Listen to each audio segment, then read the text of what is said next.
पहिला सोमवार येत आहे आणि त्यासाठी मी तुम्हाला साबुदाण्याचे वडे करून दाखवणार आहे आणि हे वडे चटणीसोबत कसे खायचे, चला याची पटकन चटणीसुद्धा करून दाखवणार आहे।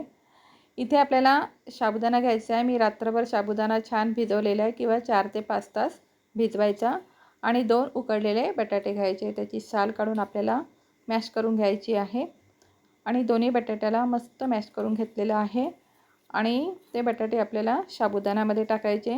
त्यामध्ये 1 चमचाभर जिरं टाकायचं आणि जाडसर असा शेंगदाणा कूट टाकायचा अर्धी वाटी आणि 1 चमचा आपल्याला मीठ टाकायचं किंवा आवश्यकतेनुसार, हिरवी मिरची 2 आणि तिखट टाकायचं 1 चमचाभर।